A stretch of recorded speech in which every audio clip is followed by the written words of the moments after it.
Hi everybody and welcome back to my YouTube channel. Today we're talking about a slightly different topic, something that I haven't really spoken about before, Anthurium pollination. More specifically, I want to show you how I created this lush pot of seedlings over here through pollinating these inflorescences that my Anthuriums have been throwing out. Now, when it comes to Anthurium pollination overall, there is a lot that can be discussed, and I'm absolutely no expert at Anthurium pollination. I've done it a couple of times with a few different Anthuriums of mine, and I've had success with 3 of them. So I'm definitely no expert. This is not a video on how to create hybrids or which Anthuriums you can, cross to create any sort of hybrid. I personally have no interest in creating any hybrids, right? And I don't know what it's like in your country, but over here in Australia, we have a lot of private Anthurium collectors. They've all been creating their own hybrids over the last year or so. And so when I go on Instagram or Facebook, there's just little seedlings and seeds of all sorts of different varieties available. So I feel like the market is very flooded. People give them fancy names, but really, no shade, but to me, they all look very, very similar. So to me, I have no interest in creating any hybrids because I feel like I don't have unique enough mother plants to really create any special hybrid that would have unique features. So I really just wanted to do it because I wanted to have that proud plant moment, right? Where I did this, I created this. If it wasn't for me, this wouldn't exist. So I don't know, that's kind of my thrill behind it. I just wanted to try something new that I haven't really done with plants. And because it's been successful, I thought I'll share it with you. So this video is not so much about the plant in itself. This video is more about the process. So when I filmed these videos, I actually filmed them the other way around. So this is the last video that I'm filming, but the first one that you're going to see. So don't be concerned about plants being bigger at the beginning than they might be at the end or so on. The continuity isn't quite there, but it's more about the process of pollination rather than the specific plants that I pollinated. Alrighty, so what do we need to successfully pollinate an inflorescence? Well, you need an inflorescence, but usually not just one, you usually need 2. Most Anthuriums can't self-pollinate. So what's self-pollination? Self-pollination would be that one inflorescence can self-pollinate it and then actually create berries. These berries have seeds in them. The seeds will ultimately grow into these seedlings, right? It's a protection mechanism that nature has created. If the plant would be able to self-pollinate, it would basically never largen its gene pool, which is, not a good idea because you're basically inbreeding defects and mutations and so on, right? Anyway, so a diversified gene pool is a good thing in nature, right? And not just with plants, with everything, animals as well as humans. So what that really means is that you need 2 inflorescences. You need one inflorescence in the male stage. So the male stage is indicated by having pollen. And I'm not too sure if you can see this, but this inflow is in the male stage at the moment. And you need one inflow that's in the female stage. And the female stage is usually indicated by some sap forming on the inflorescence. Now, your inflow is never going to go through both stages at the same time. It's going to go through the female stage first, and once the female stage is over, it's then going to go into the male stage, which means is that you really need 2 inflorescences at the same time, one in female or one in male stage. Or if you want to just pollinate a plant with itself, you can also have 2 inflorescences but over a period of time. So step number 1, you need to collect the pollen. The pollen is only going to form once the inflorescence has gone past the female stage. So this is kind of, you need the first inflow is basically going to go through the female stage and it's kind of just going to be wasted. You can't really do anything about it. You don't have pollen yet. But after the female stage, it's going to create pollen, and I'll insert a little video over here so you can see that the pollen has formed on the outside of that inflow. And I really just take a little brush and a piece of aluminium foil and I just collect all of that pollen. I then fold the aluminium foil, I label it. So I just labeled it with the name of the plant and when I took that pollen, and I'll then pop it in the freezer. It can easily survive a few months in the freezer. I've used pollen up to 3 months old and it was still totally fine. But I'm not too sure when the expiry date is. It could also really depend on the pollen. The fresher the pollen, the better. But if you only have one if you only have one Anthurium, or you only have one Anthurium that's flowering at the moment, you don't really have any other option but to take it and freeze it. Now, that first inflow is essentially useless. So I would cut it off because it's just going to take away energy from the plant, and you haven't pollinated it. So it's not going to turn into anything. It's slowly going to die anyway. Now we just need to wait for the second inflow to pop up. And once that second inflow has popped up and it's going through female stage, which is indicated by these little droplets forming on the inflow, we can then go ahead, take the pollen from the freezer and pollinate it. And I'll insert a little video on that now. So I've got some pollen over here that I've just got on a bit of aluminium foil over here. And I'll just take a brush. I'll take the pollen and I'll just brush it on the inflow.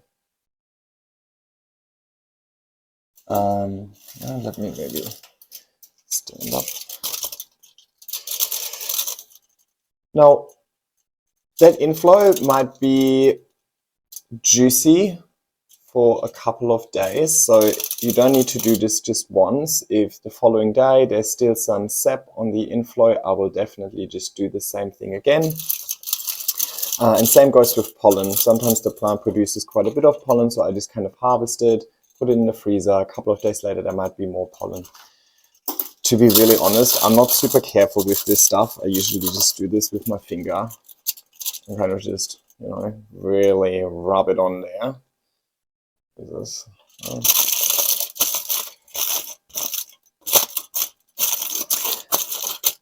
The pollen is from the same plant, by the way, so I'm not making any hybrids over here. This is already a hybrid, so I'm just going to try and pollinate it with itself, but as I said, you need 2 inflows. All right, sweet. So as I said, you can do that a couple of times until the female stage is over, and then afterwards it's most likely still going to go through the male stage. It going through the male stage is not an indication that it wasn't successful. So you can still collect that pollen and then freeze it and wait for the next inflow and so on. How do we know that the pollination was successful? Well, it's fairly easy to identify if it was unsuccessful. The inflow is going to die. So usually it's going to just go kind of yellowish and it's just going to look really unhealthy. And you can tell that, okay, this wasn't successful. If we're having a closer look at the inflow in that video that I'll pop up now, you can see all of these almost like little squares or like little geometric shapes. Each one of those is the actual flower, and each one of those is being pollinated, and they will then turn into berries. So if it was successful, over time, you'll see that this inflow is slowly becoming kind of bumpy, right? And then these bumps will just keep on inflating, and eventually they form these berries. When are the berries ready? That's really easy to tell. They'll just pop out of the inflow when they're ready. So by the time I feel like it could happen anytime soon, I just take a Ziploc bag and I pop it over my inflow so that any berry popping out of the inflow is not going to go anywhere. It's just going to be collected in the bag. And now that you've collected all of your berries, we just need to clean them so that they can germinate. And I'll insert a clip over here. I've got quite a lot of berries over here now, so I just want to take you through the process of getting these berries to germinate, hopefully. So I'll park this on the side over here. Beautiful. So I'll just take all of these berries and I'll take a piece of paper towel.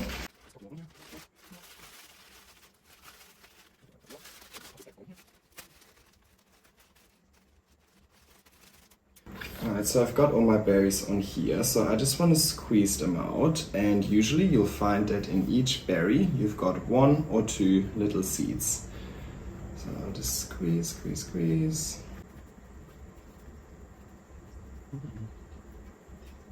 Beautiful. Alright, I've got quite a lot of seeds in here, happy days, and they look nice and juicy and healthy as well.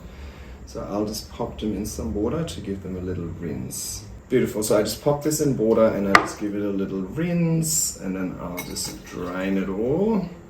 Perfect. Alright, I'll give it a second round of cleaning. So, I'm probably going to pronounce this wrong, but every seed has something called a mesocap, something like that. Anyway, it's like a little slimy skin. And how do I get rid of that slimy skin?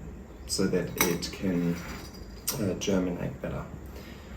So to do that, I'll just take one of the seeds and I kind of just rub it on my paper towel, and you should see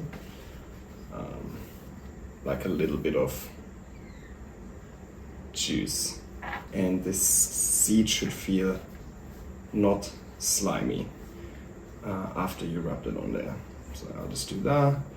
So I think it looks like each berry had 2 seeds in it, which is very happy days.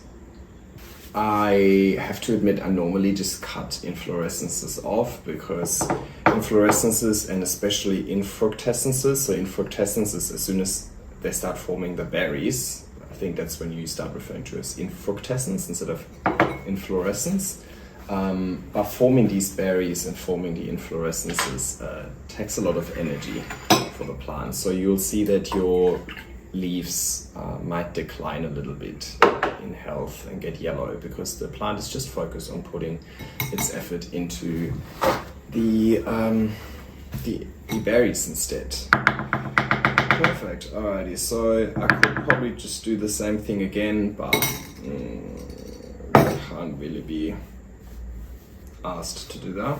Alright, so I don't want to do this again, so I'll just slightly rub it on here, and then I just prepared a little takeaway container with moss that I sprayed so it's nice and moist, and I'll just sprinkle them all over here. Now you could also start potting them up individually already. I'm not planning on selling them or growing them individually, so that's too much effort for me and it's going to take up too much space. I don't have space, so they all just need to live in this little container over here. But I'll show you what I'll do with them later, because my goal with these is not to grow like one specimen. My goal is just to create really nice, lush pots of Anthuriums. So you can see that okay.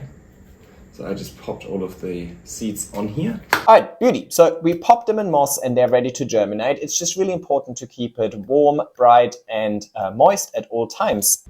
So this box I cleaned and put in here last week, and you can see these seeds are slowly getting a little greenish. Whereas these ones are just today's seeds. Same plant, but I just cleaned them today and just threw them in this pot of moss. So let's see how they grow. And another week later, I can see first signs of a root coming out of those seeds. So you see that little blob coming out the end. That is going to be its first root. And 2 months later, they look like this. So they have definitely grown a little bit, not as much as I was hoping for them to grow, but ultimately it's, you never know. They could also not germinate at all. Just because you were able to create berries and the berries had seeds doesn't mean that the seed is actually a viable seed. So you never know when you create these yourself whether or not it will actually work. So clearly this worked, which is great. So honestly, all I do is I just continuously keep the sphagnum moss moist, and eventually they start outgrowing this little takeaway container. So I usually have a look at the bottom of the container as well, just to see whether there's been a lot of roots forming. And once I feel like this is really root bound, I will pot it up. Now, technically, each seed is going to thrive the most if you give it a little bit more space. So you don't necessarily want to cramp them all into one pot, but as I said before, I just don't have enough space to actually grow them and pot them individually and have like 100 pots with the same Anthurium in it. That's kind of defeating the purpose for me. But what I do is once these reach a size where I feel like they're too large for this container, I take a larger pot, I fill the pot with aeroid mix first, and then I honestly just pop the whole thing as it is on top. I don't do anything. I don't free the roots from the sphagnum moss or anything. I'll just pop it in there and I then let the roots find their way into the aeroid mix below. And a few months later, they just keep growing, and hopefully eventually it will turn into a lush pot full of little Anthurium seedlings. Of course, there's way too many seedlings in here, right? They're not all going to survive. It's really going to be a case of survival of the fittest, but honestly, that is totally fine with me. I do like the look of this lush little pot of little crystallinum, Anthurium crystallinums. And honestly, I can't wait for it to start being a little bit larger. So I probably need to consider repotting it soon. And I think that's pretty much all I've got to say. Just keep in mind, this is really just what I've done with my Anthuriums and clearly worked. It really depends on what type of Anthurium you have in the first place. Not all of them work in the exact same way. Not all of them might look exactly like that when they go through the female and male stage. Not all of them might be as easy to pollinate as well, but all of the, like the magnificums, the crystallinums, the forgetty eyes and so on, they seem to be pretty easy to pollinate, and they also seem to be pretty easy to cross with each other in case you are interested in doing something like that. Again, I apologize if this video was a little bit choppy and it wasn't really, it wasn't flowing as nicely as some of my other videos.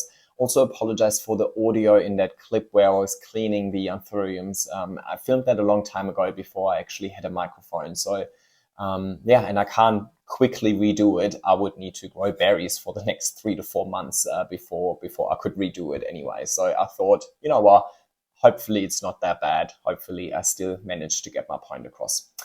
Anyway, I hope you enjoyed this video. Like and subscribe, and leave a nice comment if you can. I really love reading through your nice comments. They make my day. I put a lot of effort into creating these videos for you. So, your feedback and you showing me that it actually adds value and it makes sense to you is really, really meaningful to me. So I really appreciate anybody who has been reaching out to me.